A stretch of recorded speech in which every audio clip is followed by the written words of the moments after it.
It's Entertainment Law Update, episode 177 for February 26th, 2025. Here we go.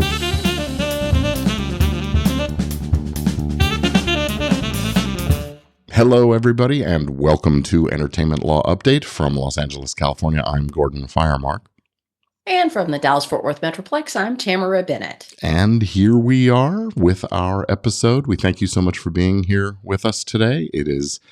This is our show where we cover the things that have happened in entertainment law for the month and do a little analysis and commentary and chit-chat and have a little fun. So we're glad you're here with us. So what's new with you, Tamera? Not a whole lot. Did have a good trip down to Austin, to the state capital of Texas, and did some music advocacy last week. So that was always a great day. Happy to participate in that as part of the Recording Academy. So looking at some legislation for protecting individuals from digital replicas, unauthorized digital replicas. So hopefully we will see some movement on that in Texas. What's been new with you? Have you been like traveling and speaking since last we recorded? Since the last time we talked, I don't think so. In mid-January, I was in Florida for the PodFest conference. Oh, that's right.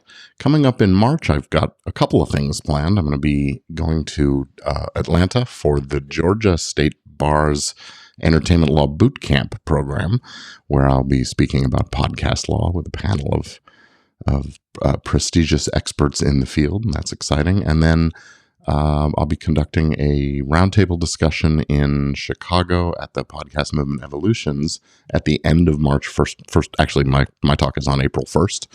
I guess that's appropriate, April Fool's Day. So I'm looking forward to that. And then things may quiet down for a few weeks anyway. We'll see what's coming in May and June. I'm sure there will be something. But I love that traveling and speaking at conferences and things. It's a lot of fun for me. It is fun. And I did just see a email come across this morning that I haven't dug into, but we are starting the planning committee for the 2025 Entertainment Law Institute. Oh, great. So set for, I'm thinking September this year, but we'll have more details to come. So always a fantastic 2-day. Yeah. 2.5 day CLE. So anyway, you and I have had fun presenting. You received the Texas Star Award 2 years ago. Yeah. So anyway, I'll keep folks posted. And if you're an attorney and you have an amazing idea for a CLE presentation, reach out to me. Yeah. I'd love to hear what your proposal is and propose the proposal to the rest of the committee to see if it fits in with the planning for the upcoming event this fall. And there have been some interesting and groundbreaking entertainment law decisions coming out of Texas and Louisiana the last few months, last year or two. So if you've worked on any of those or you have something to say about how those things have gone, that's especially of interest, I'm sure. So. Yeah. Well, we love Texas specific things, but obviously, like our podcast, that conference is updating across the board on entertainment law. Oh yeah, no, I'm just saying. Anyway, having the hometown heroes on the stages is always. Oh good. Yeah, that's always nice if we can have an attorney who worked on the case come and speak about the case. Absolutely, absolutely. I love that. Yeah. I love it. Yeah. Well, let's jump into our cases and controversies for the month of February here. We'll start off in the corner where we talk about AI. And since it's Texas, I'm going to give you this one to cover. Yeah, so this is kind of our public service announcements for attorneys, but the Texas State Bar's Professional Ethics Committee has released an opinion on AI and the implications of using generative AI within our legal practices. The opinion highlights the rapid rise of AI tools such as ChatGPT and their potential uses in law, such as contract review, research, drafting, but it also gives us that fair warning. We need to understand hallucinations and false information. It looked at some kind of key concerns. We've put a link in there. If you're a Texas attorney, I suggest you go read the full opinion for yourself. But you have to be competent as a lawyer before you jump off and use the AI tools. Confidentiality, have you read the terms and conditions? Is it really going to keep your client information confidential? You this was a may, you may need to get your client's consent before you use certain AI tools. Obviously, we as attorneys remain responsible for oversight and supervision of anything generated by the AI work. Fees. So, what do you think, Gordon? If using an AI tool shaves an hour off of your time, I what think does you that charge for mean? the real time you spend doing the work. I think this issue was actually first addressed in the, well, probably not first, but it was addressed in the era of when Westlaw and Lexis came into play, when you Oh, and I were baby attorneys, right? Um, I bet you're right because we have. So here's what the opinion said. I won't leave it up for mhm, folks to mhm, guess. But if you're charging hourly, if that is what your fee agreement mhm, is with your client, you bill hourly. If it cut an hour off your time mhm. and what would have taken 3 hours now takes two, you charge hourly. What it did not specifically say is flat fee. So if you have a flat fee agreement, you have a flat fee agreement. Yeah, I mean, you Um, abide by your contract, and that's right. um, that's So interesting. I would say read it for Texas attorneys and for others. I know there have been ethics opinions released in Florida Mhm. as well as I think California. Is that correct? Are you? Most states have done it now, but yeah, California definitely has one. I actually haven't gone and looked too carefully at it. I've chosen to really try not to use AI directly in my law practice. I use it in other aspects of things and generating outbound marketing material and things like that. But I'm not putting client information into an AI. I think that's No, risky. I'm not either. I will say what I did today in preparation for our Hmm. recording. I was looking for a case citation for one Mm-hmm. of the cases we're going to talk about. So I did go into ChatGPT, uploaded the link to the case site, Mm-hmm. and said, "You're a law student, expertise in law review. Yeah. I need a blue book citation." Oh. Put the site in. Okay. Verify what you get spit back out. Mm-hmm. Because it wanted to put in, it did actually do the style of the case correct, the case number was correct, Yeah. but then it plugged in a what would have been like I guess a Westlaw reference Oh, interesting. or Westlaw, what do you call those sheets? The head notes, you mean, or the No, just where you could go find it on Westlaw. oh, the Sorry, event sheet. West. Yeah, yeah. Yeah. Anyway, I look and I was like, what is this? WL 1, 2, 3, 4, 5, 6, 7, 8, Mm. 9. So it did hallucinate a little Oh, bit. interesting. Yeah, yeah. I used it for some preliminary research in a trademark response I was preparing on an area that I just hadn't had much dealing with before. And then as I was going through checking all the citations, I realized that uh, you know, two of the actual cases that it had mentioned, they were real cases, but they didn't say what the quote seemed to be saying. It was just not an accurate, you know. So I It really have wasn't to think, if you're accurate. going to use these tools, I think we have to treat it like supervising a non-law educated assistant or helper. You really have to first be competent yourself to be able to identify what's right and what's wrong, and then really go line by line and verify things and Mhm. make sure that it's accurate and on point and taking your argument in the direction you actually want it to go. Right. Well, and I would say though, using it to do blue book Yeah, citations is pretty nice. I yeah. mean, yes, you need to confirm it, but just to get it in the right, well, actually, any citation Hmm. as I work on a variety of projects, on a variety of things, legal related or Sure. not legal related. Um, man, And you're talking about using uh, a one of the generic multi-purpose, all-purpose AIs, not a specifically legal yeah. So directed one. I kind of run things like that. I when Hmm. in my spare time. Yeah, I'll run it through ChatGPT. I'll run it through Claude. yeah, I'll run it through Gemini and see, compare yeah. what kind of spits out for whether it's genealogy research I'm doing on my own to come up with an appropriate, which is not a blue book citation, but an appropriate citation, or if it's something we're doing for the podcast or a legal article I'm reading and I need a blue book cite. I know there are some legal specific AI tools out there that claim there's to be non-hallucinating, and I haven't really taken a good look at them. But hey, if you are affiliated with one of those and think they might be a great sponsor for the show, we would love to talk to them and look into and it. I know Clio has some kind of AI now. I haven't looked into that as part of a. I don't think there's an online tool nowadays system that isn't implementing some component that has some kind of. Yeah. Well, I mean, the bottom line is when we hit search, that's a little bit of AI. It sure is. It sure is. And within our Word document or our whatever it might be. Well, anyway, so moving on for AI, we could talk all day on legal practice stuff. Right. Well, let's also cover the Copyright Office's views on AI. The Copyright Office has put out the second part of its copyrightability report regarding the use of AI. While they did not recommend any new legislation, in fact, they sort of came out and said we don't need anything new. They did provide some clarification, similar to what we've talked about before. In short, they're saying that works using AI can be registered, at least in part, when the AI is used and as a tool to help guide the expression, but not when it's a substitute for the human authorship of things. So using an AI to help smooth out a voice recording or to direct elements and placement or something like that. But a base prompt that isn't really giving a lot of guidance for that expression is going to result in a non-copyrightable work. And the Copyright Office uses an interesting little explanation involving a cat with a pipe.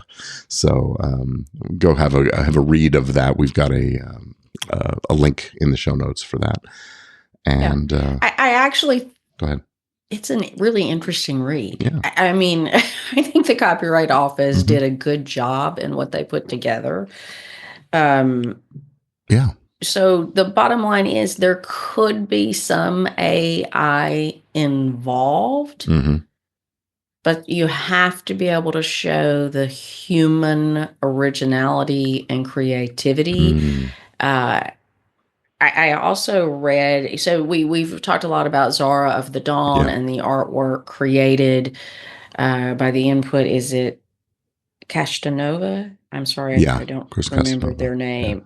But this person has also now received a registration for, it's called the Rose Enigma. Oh. And they submitted with their copyright application the original drawing of a face with roses coming out and around the hair, and then submitted the prompts and what the AI software generated, submitted all of that to the Copyright Office. Oh, interesting. For review. And there was a limited registration issued for the part created by the human.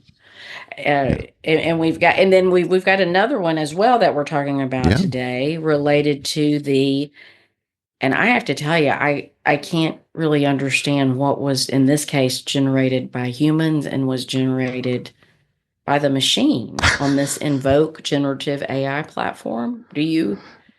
No, my understanding, my reading of it is essentially that this guy showed the entire sequence of prompts that he used in order to generate this piece of art using this tool Invoke, which I believe he is the creator of also. Yes. So it's this generative AI platform for studios to create visual media. And, the CEO created this AI artwork. I think it's called A Single Piece of American Cheese. And, he started out creating this thing and then used the tools that he had built, this in-painting feature, to reiterate the image a number of times and select from multiple options that ended up creating this composite work. It was eventually 35 edits using the AI tool to achieve the final outcome that he wanted to register. And the Copyright Office, he submitted it to register the piece, claiming rights for the selection, coordination, and arrangement of the in-painted components of the composite image, but not the individual AI-generated segments in it. And Invoke was built to use the office's own guidelines to make sure that the protection would only be afforded to works that have the human authorship stuff in there. And so here there's enough evidence of the human's creative choices to still qualify for the protection. And the CEO said, whose name I don't have in front of me, I apologize.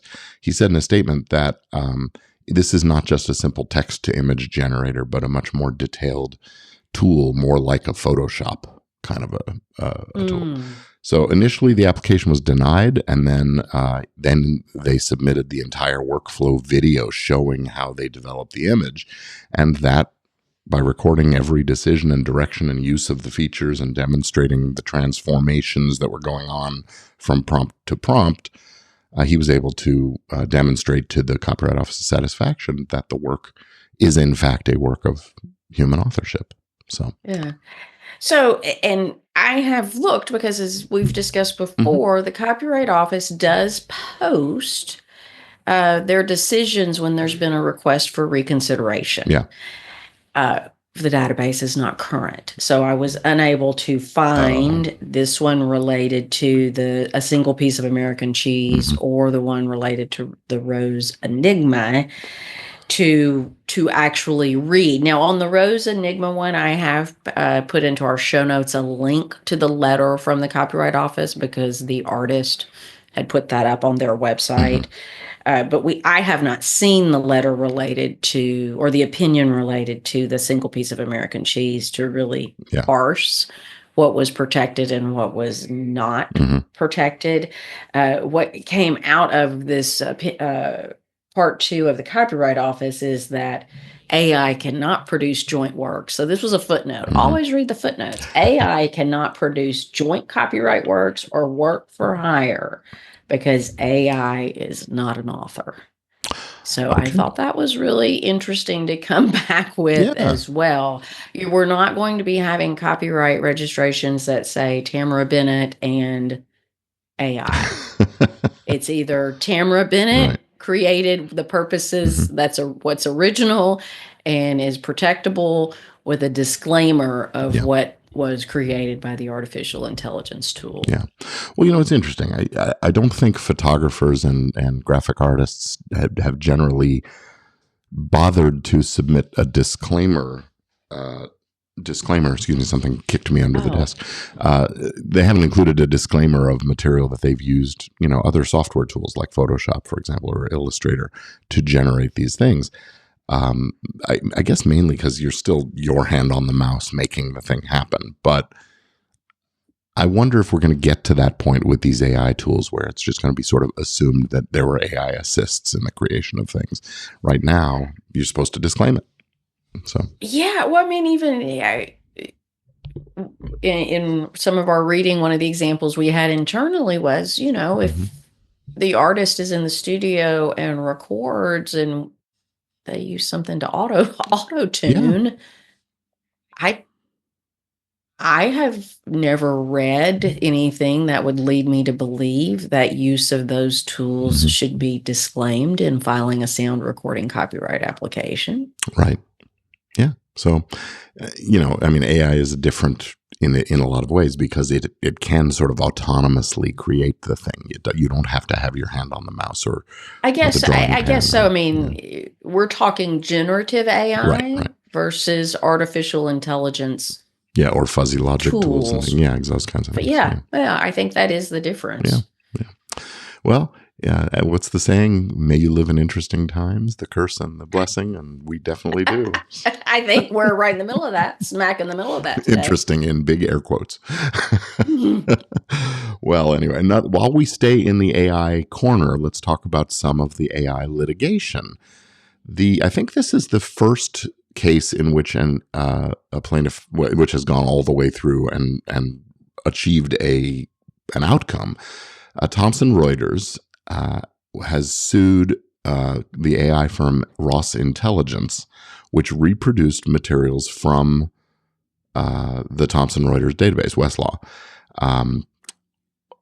Specifically, it had over 2,000 of Westlaw's head notes that were used to train Ross's AI-powered legal research platform. So in this last, a couple of weeks ago, February 11th, the judge in the case in the trial court ruled in Thomson Reuters' favor, finding that it was not a fair use when they ingested and trained the system on that. And the company's copyright was indeed infringed by the Ross Intelligence's actions. And this is coming out of the District of Delaware. So the summary judgment comes from Judge Stefanos Bibas, sitting. He's a Court of Appeals judge for the circuit court there, but he's sitting in the district court for this case and finds that Ross copied a significant number of the head notes, that the head notes do constitute original work. Of course, the opinions themselves are works of the federal government, so they're not protected. But the head notes, the pagination, the key numbers, all that stuff is. So he said that the head notes do constitute original work and that Ross used those to create a directly competing product. And focused really heavily on the fair use analysis, looked at the 4 factors. 2 factors did seem to favor Ross, the court found. The 2 most important factors, though, the purpose and character of the use and the effect on the potential market, really favored Thomson Reuters. So, because Ross's use is commercial and stands to profit from exploiting the material, Ross's use is not transformative or in any way substantially different from what Thomson Reuters provides, using those head notes as data to create a legal research tool to compete with Westlaw. And the court looked at the likely effect of the copying being a direct impact on the market. So Ross didn't put forward enough facts to show that the markets don't exist or wouldn't be affected, said the judge. So he found that the head notes met the threshold for originality, which is actually a reversal of his earlier opinion, saying that the originality was a factual question for the jury. And I didn't get into the weeds on what his rationale for changing his opinion on that was. But anyway, so the court rejected all of the other defenses: innocent infringement, copyright misuse, merger, sans affaire. And the judge basically has left one significant issue for trial, and that is whether some of the copyrights might have expired or were untimely, registered or created, and published without notice, or who knows what. So the case isn't fully at rest yet. There's some issues to be decided at the trial, but it's certainly a first time I'm aware of a court ruling saying, no, what you did was not fair use.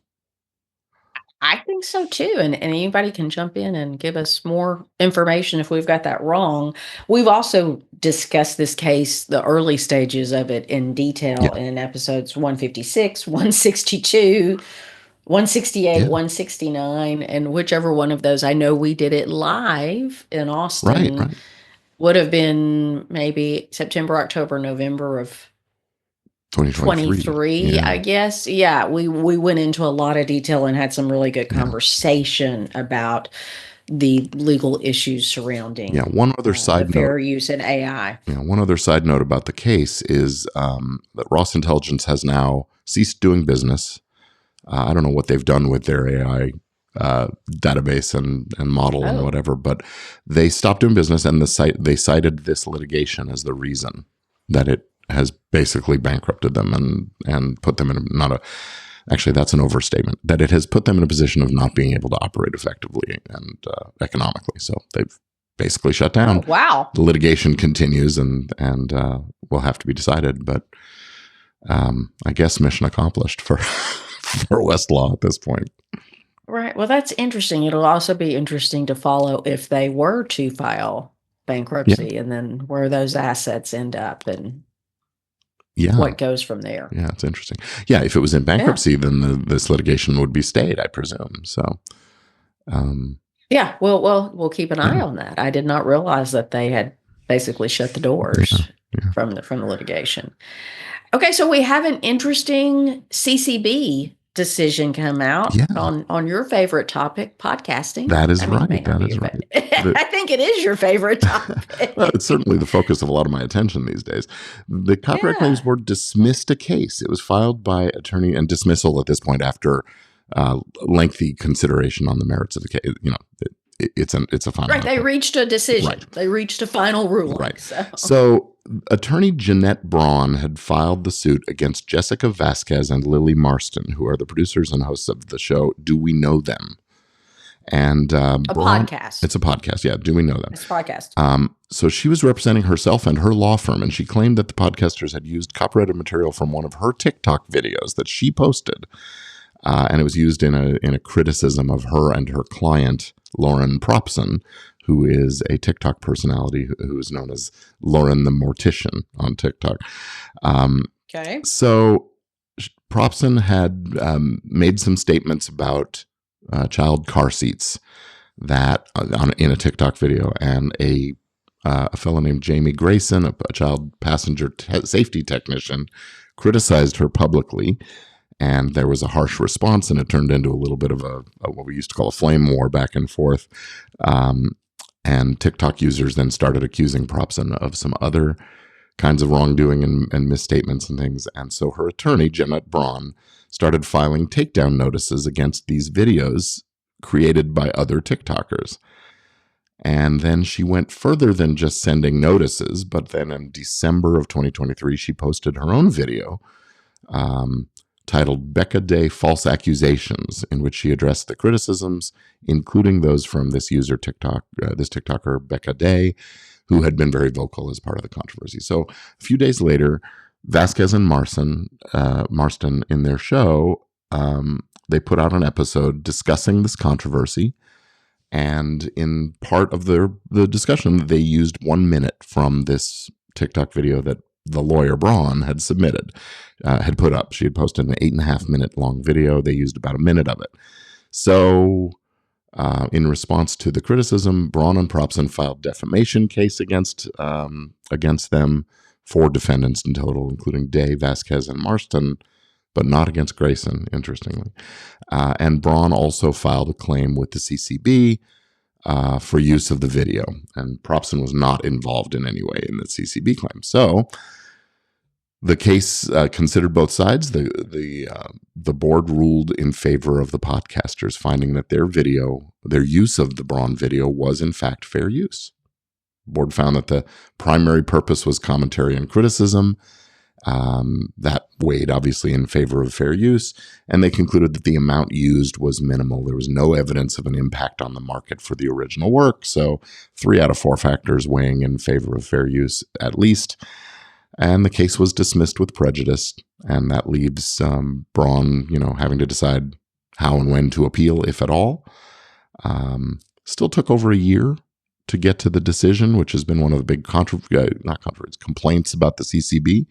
But compared to what it would have taken in federal district court, I think that's... Oh my gosh. It's amazing. So I did, because the CCB also, publishes all of their case files, just anything that would get filed in federal litigation. Mm-hmm. You can go see it on Pacer. With the CCB, you have to go look at it on their website. Yeah.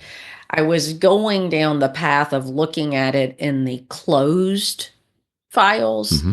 and it wasn't there, and then I needed to move along. So, which makes me think it must still be showing up in the open files at the CCB. There must be a 30-day appeals period or something that keeps it there open. Must be something. So if I find that, and I'll put it into the show notes when we're finished recording, mm-hmm. because I did want to read the analysis just to kind of I just was curious to read that and see specifically what the judges had to say on that. If anyone can tell me what the trick is to more easily search the CCB database for open and closed files. Yeah. I'm struggling, folks. I'm struggling. Mm-hmm. So you'd think you could just put in a party name and hit search and it would work, but I must be missing a step. So anyway. I confess I haven't tried to search for opinions. I finally looked for the case number, which I unfortunately did not write down in my notes. Found the case number, then could not search by case number, so I just had to start going by date to find it. Got it. Anyway, if somebody has that information and would share with me that what user error I am using, what user error, what step I'm missing in the search process. Send us feedback, folks. You can do that by sending an email. Help. Yeah, please help Tamera. We'll give you the email addresses at the end of the show, but please do. We always appreciate it. Please help. So we talked about Spotify and the Music Licensing Collective a few episodes ago. Speaking of people's favorite topics, there's you. yeah, there we go.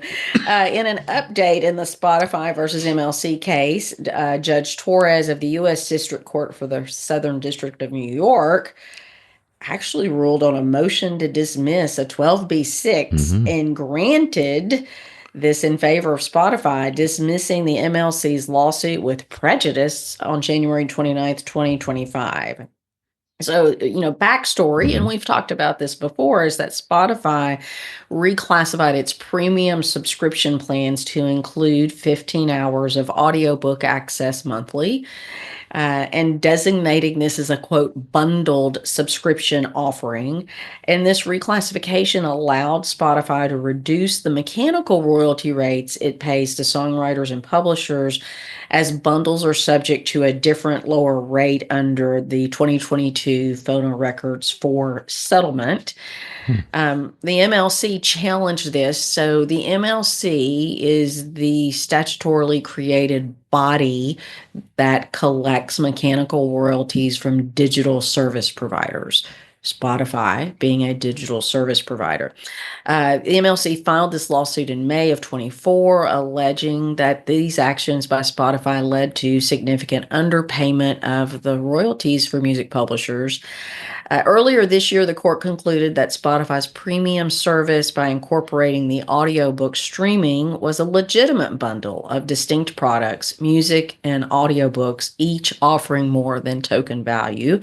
I'm guessing to us as the subscribers, if you subscribe to a premium level of Spotify.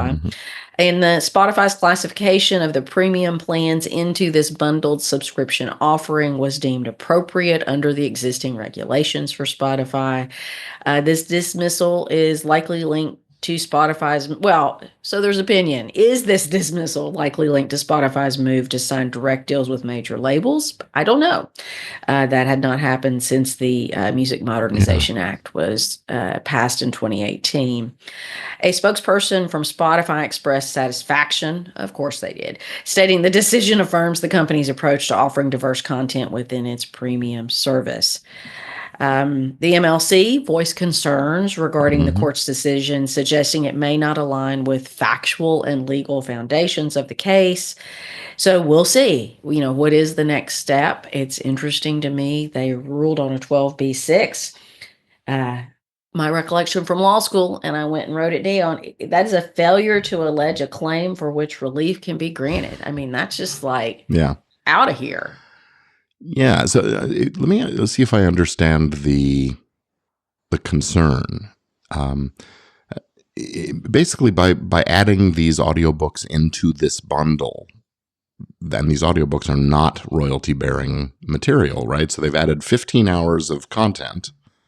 They're not mechanical. It doesn't bear mechanical royalty-bearing. Presumably, they pay the authors or the owners of the. Yeah. But basically, that reduces, because it's some proportion of the overall revenue derived from these bundles. So that reduces the size of that portion that's allocated to the mechanical royalties. Is that roughly right? That's how I understand it. And again, I'm making up numbers here. People do not quote me on this, other than to say Tamera is making up numbers. So if I, as a music publisher, would have gotten 0.000000003 of a mechanical royalty, will now change that number to 2.7 at the end of it. So it has reduced the amount per stream for mechanical royalties. And presumably Spotify benefits by this because the rate they pay for these audiobooks is somehow more favorable to them, or maybe it's actually tied to usage, so that if nobody's actually using audiobooks on Spotify, then they don't pay that. Who knows? Or they've increased their subscription fee. It may maybe the subscription fee went up and they got more subscribers because I would like to listen to my 15 hours of audiobooks a month, and I'm listening to podcasts, but I don't care anything about streaming music. Yeah. Well, that's interesting. So there's this theory that maybe it has something to do with direct negotiations with labels and publishers sometime in the future. And direct negotiation with labels for the artist side royalty, as opposed to the mechanical streaming royalties, which are dictated. So got it. All right. Well, while Spotify remains in the spotlight, let's talk about this other music industry complaint or concern. The National Music Publishers Association has demanded a takedown of a whole bunch of unlicensed songs that have been posted on the service as podcasts. So, basically anybody who wants to can create a podcast by uploading MP3 files, typically, to a server, and then pointing the podcast distribution services like Spotify, like Apple, iTunes, and there's many others, at the RSS feed, the syndication feed for the show. And a number of folks have been posting music as though it were a podcast episode. So you want so this is not. We included a clip within this edition of the Entertainment Law Update. This is people going, I'm going to get around this deal. I'm going to upload it as a podcast. Right. All right, proceed. Thank you. And my understanding is that historically Spotify has basically said, that's a podcast. We don't worry about those. Unless somebody makes a DMCA complaint that it contains, material, whatever. And as I read this, basically the complaint or the argument that the Music Publishers Association and, it's 19 major music publishers, Sony Music, Universal, Warner, and other major players, all involved in this. And Spotify said, so the argument is, hey, wait a minute, they're doing this and you're doing nothing about it.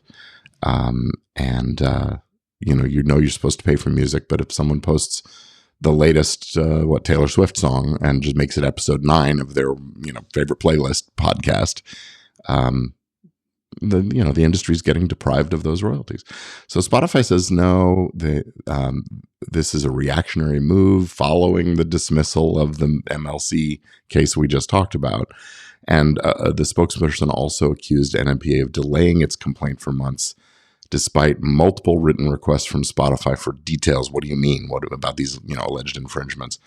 The fact that they waited months to report these episodes only further emphasizes that it's a press stunt, says the company. Well, so this is look, these companies shouldn't have to do individual takedown notices a la whack-a-mole if Spotify knows it. It sounds like that red flag knowledge thing that we... I was about to say, YouTube, red flag. Where is it when we need it? Yeah.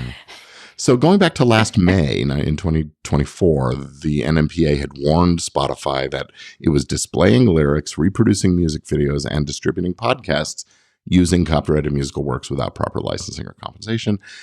Things escalated after the audiobook bundling thing, and especially presumably after it was dismissed. So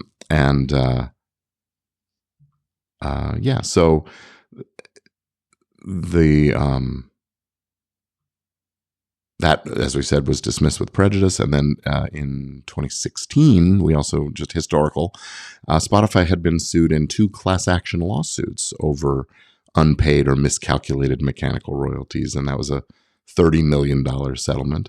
They joined Amazon Music in 2019 to challenge the Phono Records 3 ruling from the Copyright Royalty Board. That had mandated a big increase in mechanical royalties. Spotify ultimately lost that appeal in 2022. So, this is an ongoing thing. CEO and president of NMPA is David Israelite. He made it clear that they will not back down. They're accusing Spotify of prioritizing its financial interests over fair compensation for songwriters. And emphasized also that podcasts have become an essential revenue stream for songwriters and publishers, and called on podcast hosts to demand better licensing practices. Not hard to do, he says, and Spotify knows and has known how to fix this problem for their users. Well, calling on podcast hosts for better licensing practices, it actually is pretty hard to do. And that's my understanding. There's no clearinghouse. There's no clearinghouse. There's no clearinghouse for clearing the song, the sound recording, and the underlying musical composition. There is no one-stop clearinghouse in relationship to podcasting. And given the scale and scope of podcasts and things, an individual creator of a show who wants to use music in the show, they can't offer enough money. Most of the time they're not offering any money, but they can't offer enough money to make it worth the time and energy for the label and publisher to even respond to the inquiry. That's right. And this is, let's put this in the scenario of the podcast creator acting in best efforts. Yeah, this is not someone who's just uploading Taylor Swift or whatever it might be. They really want to use music within their podcast. One, are they really going to figure out and get an opinion on if their use of music is fair use? Probably not. Right. And then two, if they really want to license it, it's exactly what you said. You could submit your request. You could do everything right and still not get a clearance back. Or it takes a year. Or you get it, or it takes a year, or you just get a flat out denial. And that is, so that is where the system is a little broken. Yeah. I mean, certainly with podcasts becoming the medium of choice for a lot of consumers, podcasts and YouTube really are sort of taking over the world of entertainment and media these days, at least among younger viewers and listeners. And I think something's going to have to change if the publishing and the music industry wants to tap into that stuff, but the revenue streams aren't as significant as when you're dealing with Spotify, it's one entity that has a lot of listeners. When you're dealing with individual podcasts, they're small. A few thousand, even a few 10,000s doesn't add up to a lot of revenue on the music side. So, right. But this is not just dealing with podcasts when it comes to clearing music, whether it's the song or the sound recording. Yes, there's a process. You want to use this in your small budget film, in your documentary, whatever it is. There are so many requests. Yeah. Those just... Yeah, and the trouble in the podcasting space, it's multi-pronged, but one is, look, we're doing things on a fast schedule. I'm recording it on Monday. I want to release it on Thursday. And the revenue, the dollar numbers just don't make a lot of sense. And the process is the same as if you were doing the clearance on music for a $10 million or $100 million movie. Right. But now we also, and we've talked about, there are lots of great, legitimate music libraries out there that you can use. Yes. You need to read their terms of use and make sure their terms of use actually include what you're using it for. No, but you're not going to get to use the Rolling Stones or AC/DC Back in right. Black and those kinds of things. And that, unfortunately, those are the kinds of things that a lot of podcasters want to use. And they think, until we have the conversation, a lot of podcast creators think, I'm making a radio show. I'll just do it like the radio does. And they play the music and think there's nothing to it. Well, the ASCAP and BMI licenses don't work in podcasting. That's right. It's only 2 of the 4 licenses you need. So. It's not linear. I can download it. I can listen to it at any time I want to. Yeah. So it's not a radio. It's not AM, FM, terrestrial radio or webcasting radio. Yeah. So it doesn't apply. So listen, if we have listeners who are in the music industry and the licensing end of things who can effect some change or start stirring up the notion of creating some kind of either a standardized type of podcast license with a royalty payment structure that might make sense for those small creators that want to do this, or some kind of a clearinghouse to centralize the licensing. Sort of, I don't know. Maybe it's Harry Fox and MPA. Maybe well, it's not ASCAP or BMI or PRO kind of stuff, but those might be a model for making something work. Right, but we're still dealing with somebody else owns the sound recording. Yeah, right. Yeah, everybody would have to get on board, and that's, as we've seen it's historically. Not happening. It's a tough call. Yeah. It's very, very tough. Yeah. Well, let's move on. Let's get into talking about dog toys some more. Yeah. So what is going on? There's been so much happening with Jack Daniels. We might need some Jack Daniels or a dog or something. I didn't realize to understand it. I didn't realize it, but this case has been going on for over a decade. Wow. Leading up to a pivotal ruling in 2023. This is the Bad Spaniels, Jack Daniels versus VIP products. There was a 2023 Supreme Court ruling, but the trademark dispute is not yet over. This time, there's been another ruling, this time favoring the whiskey maker. It's VIP products versus Jack Daniels, actually. Starting in 2014, VIP released the Bad Spaniels dog toy. A rubber chew toy looked like a iconic Jack Daniels bottle and had, instead of old number 2, it was, old number, I don't remember what the actual number is, but the wording on the toy says old number 2 on your Tennessee carpet, things like that. Very fun. And originally there was a claim that it was a parody and therefore they didn't have to worry about licensing. In 2018, a district court initially ruled in Jack Daniels' favor, finding trademark infringement and dilution. The Ninth Circuit reversed that a couple of years later and holding that the toy was protected as an expressive work under Rogers versus Grimaldi test. In 2023, the Supreme Court said no. They vacated the Ninth Circuit decision, ruling that Rogers doesn't apply for purely artistic expression. It doesn't apply in this situation except for purely artistic expression. And the case was remanded for reconsideration on traditional trademark principles. So the district court now applied the Ninth Circuit's sleek craft test for consumer confusion and incorporated parody as a factor and determined that while Bad Spaniels did mimic the trade dress of the Jack Daniels bottle, its humorous elements helped consumers recognize it as a parody rather than an actual Jack Daniels product. And as a result, the court found no likelihood of confusion and ruled for VIP on the infringement claim, but came to a different conclusion on dilution by tarnishment. So Jack Daniels successfully argued that the parody's association with dog feces could harm its brand's reputation, and the court looked at expert testimony showing that consumers could perceive this as a negative connection, ultimately found that the toy diluted Jack Daniels' famous trade dress. So there's still time for an appeal, but for now, that's a win for Jack Daniels. So, yeah. And I would have never thought that had been going on for 10 years. Yeah, well, we start talking about them after we see a trial court ruling. Right, some kind of ruling, yeah. So even so, that's a long time ago in the scheme of things. What is that, 8 years ago, 7 years ago? Well, we never lack for topics of discussion. That is true. So Vetter v. Resnick. Yeah, lots to discuss. So we hit on this a couple of times, the Vetter v. Resnick initial ruling out of Louisiana, out of the Fifth Circuit. And now we've got some new rulings coming out of this. It's Vetter and Vetter Communications Corp versus Robert Resnick individually and Resnick Music Group, all surrounding the musical composition Double Shot of My Baby's Love that was written in 1962 by Vetter and co-author Don Smith. In our previous episode 171, we go through a long history of all of that to say that after the song was renewed in 1994, there was some transfer in ownership.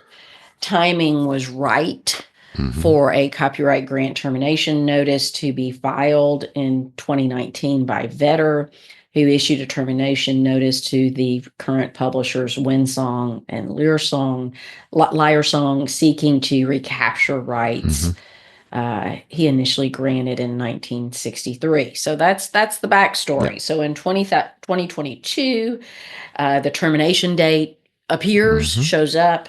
Vetter is supposed to recapture his interest at that time. Fast forward, there's a lawsuit. So a Louisiana judge, Shelley Dick, made a significant ruling. I don't know if significant is the word I want to use. They made a ruling stating that Vetter, the songwriter, when he filed his copyright grant termination notice under Section 304 of the U.S. Copyright Act, that not only did it terminate his rights within the U.S., but it also terminated his global rights in the 1962 song Double Shot of My Baby's Love. So traditionally, not traditionally, when anyone, whether it's a songwriter, a book author, any author of a copyrightable work, files a copyright grant termination notice under U.S. copyright law, to my knowledge, prior to this opinion, it has only been for purposes of reclaiming the U.S. copyright. That the party in this case would have been a music publisher who controlled the worldwide rights, continues to control the rights ex the U.S. So the judge argued that, the party argued that Vetter's termination rights should only apply in the U.S. That was the publisher, but the judge rejected that. And there was a case. There was a case that held that the termination only applied to domestic rights. That was the Superman case with Jerry Siegel versus Warner Brothers. Go. Yeah, and we're talking again. It can be anything beyond music. This just happens to be what we're talking about in this case. And so that's the early 2000s. So 20 years ago. 25 years ago? Yeah, the Siegel versus Warner Brothers case. The judge in the Louisiana case rejected the reasoning and ruled in Vetter's favor, challenging the principle of territoriality in copyright law. Vetter argued that territoriality applies to copyright enforcement, but not to copyright ownership. So we could go enforce our rights outside of the U.S., meaning a copyright ownership question should be answered by the law of the country where the work was created. The judge also addressed whether the Berne Convention creates multiple copyrights in different countries or one single copyright under U.S. law. The U.S. is a signatory to the Berne Convention, as well as many other countries. The 1976 Copyright Act says that termination of a grant of transfer, quote, affects only those rights covered by the grant that arise under this title, and in no way affects rights arising under any other federal, state, or foreign laws. So, does this mean that the Berne Convention effectively creates multiple copyrights around the world? This is Tamera asking, because I don't think it does. No, I'm somewhat persuaded by this position from the judge. Are you somewhat persuaded that the judge ruled correctly that this should terminate the rights beyond the U.S.? I find it interesting that this judge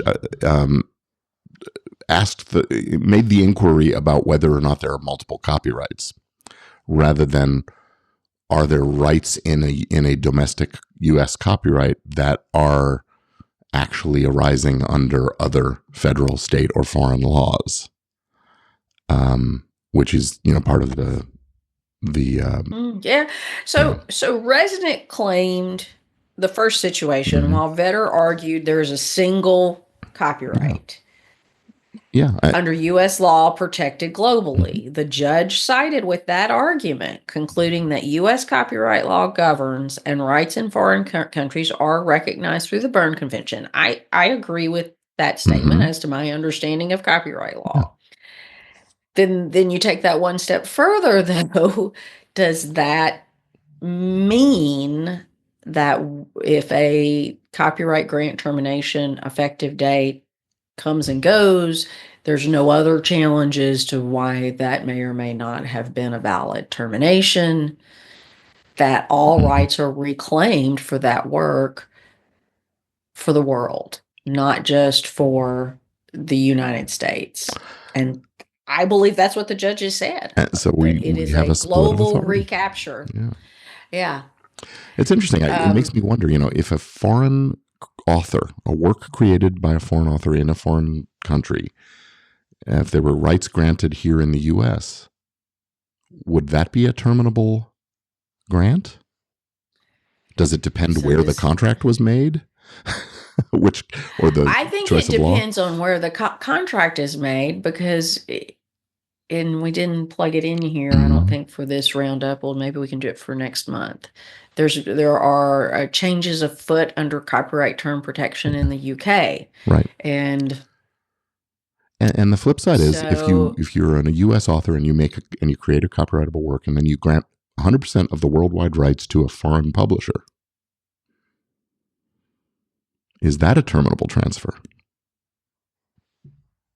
mm, Under this I would, analysis, it would say, I yeah, would argue I would argue yes, it's terminable for at least for the U.S. rights. I yeah, mean, you can imagine my brain is going 1,000 different directions mm, because I have clients on both sides right, of this equation, mm, as well as clients who a client could, yeah, who could own multiple mm, copyrights in different things. And so I did was on the phone with a colleague, ask this question, and their response was, "Well, we haven't started sending emails to or notices to the UK yet, or wherever, yeah. saying, oh yeah, by the way, hand us over, hand it over."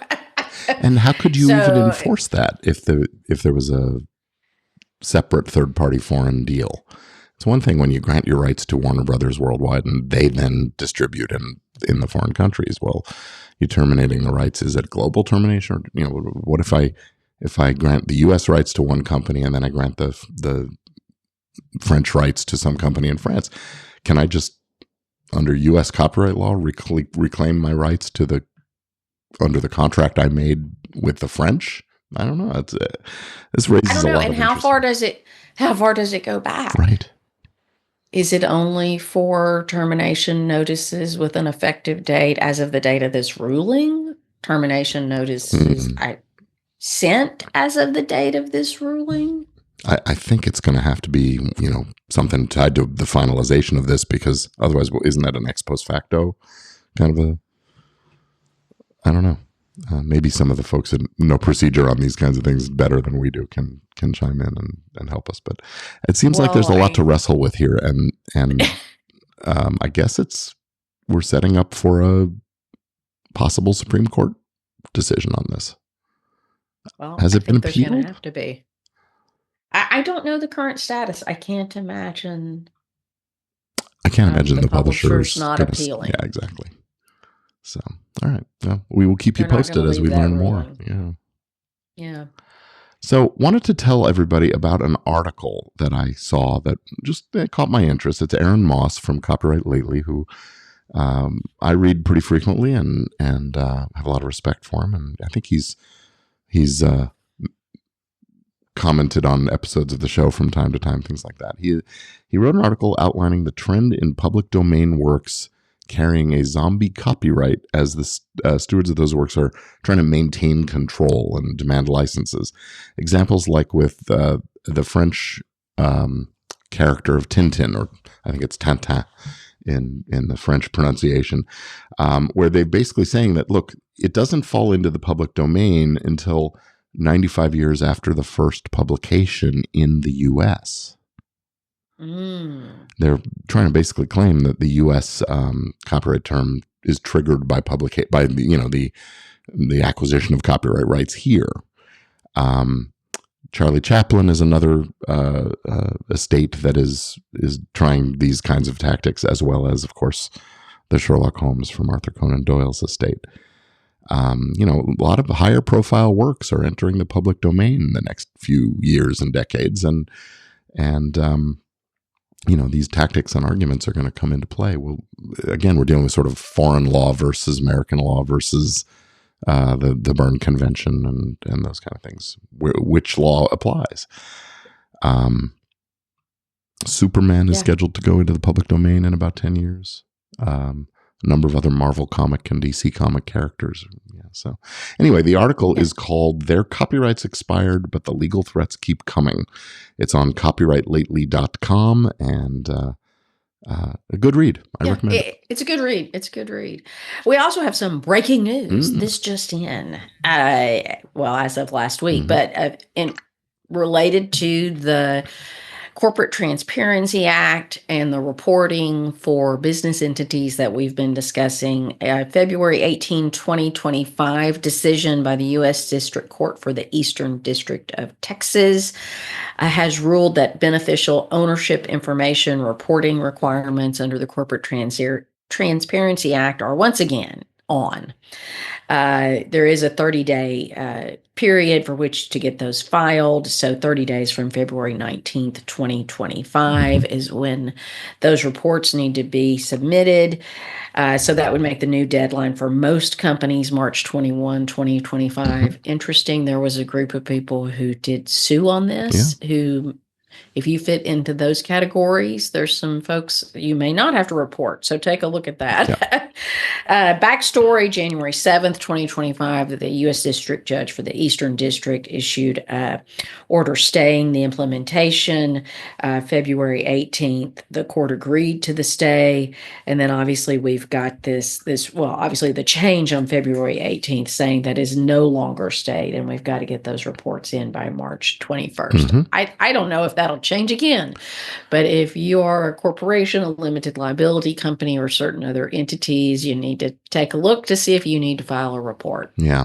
There are supposedly penalties if you don't. Significant penalties. Yeah. I think it's $500 a day for late reports. I think that will maybe be enforced loosely at the beginning and more tightly as things go on. But yeah, this FinCEN BOI reporting battle has really been a thing.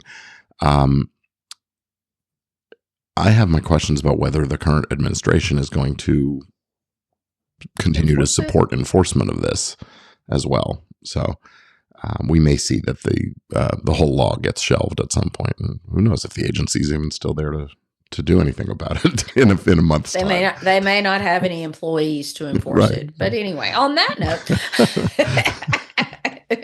Right on. Well, that is the end of this episode of Entertainment Law Update. And as always, I want to say thank you so much to you, our loyal listeners. We know this thing doesn't happen if not for you. You spend your time with us, and we appreciate your attention and your support. And listen, if you have feedback, we welcome it. We hope that you do. You can leave it for us. We have a little voice widget on our website at entertainmentlawupdate.com, or you can email entertainmentlawupdate@gmail.com. And Tamara, tell folks how to reach you. Yeah, and Gordon, I couldn't do this without you. Well, and so thank you for always letting me be a part of the fun here. It goes two ways. You're integral also. So thank you so much. You're welcome. So folks can find me most social media at Tamera Bennett. If you have not listened to the podcast for the last couple of episodes, as of January 1st, I joined the law firm of Harper & Bates LLP. I am coming soon to harperbates.com. You can still find my information at tbennettlaw.com and createprotect.com. And don't forget to send me the full details on that so I can update your bio on the website for the show and those kinds of things. I will do that. Yes, yeah. I will get you all that. And from Los Angeles, I'm Gordon Firemark. You can find my website at firemark.com. The email address is gfiremark@firemark.com, and gfiremark is the handle on most social media. If you're an Instagrammer, it's my full name, Gordon Firemark, but other than that, it's gfiremark. So let's say thanks also to our crack team of volunteers who contribute to each of these episodes. Without them, we could not deliver to you the summaries and the kind of show that we do. So managing editor John Janicek, Charles Thorne, Alexis Allen, Violet Zhang, Tasha Spear, and Dawson Holder all are part of the show. And we're welcoming a new voice to the show starting, I think, in March. And, that reminds me, I wanted to let everybody know our March episode is going to come a little sooner than the end of March. We're moving it up to March 19th. I expect to publish on March 19th because we're participating in a worldwide charitable I don't know what to call it, a charitable effort. It's called Podcast-thon, and we will be supporting a charity that is of interest, we hope, to you as well as us. And we'll tell you more about that and hopefully have an interview with somebody from the organization to share on our next episode as well. So, hey, if you are interested in joining the fun as part of our family of contributors, please reach out, entertainmentlawupdate@gmail.com. Send a quick cover note and a resume and let us know you're interested, and we'll get in touch and figure out how to make that happen. So, anything else you want to add today? No, I'm good. Thanks, everybody. All I right. appreciate it. Again, I never get to say thank you to our contributors. Thank you to our loyal contributors who help us put this together. We could not do it without you. So, and to John Janicek for sticking with us for a decade. Has it been a decade? John, Wow, I think so. You're right. Yeah. Wow. It probably has been a decade. So thank you, John, and the wonderful team. Yeah. All right. Well, that's going to do it for this episode of Entertainment Law Update. Thanks again for listening. We appreciate that. And until next time, that's Joe Biz.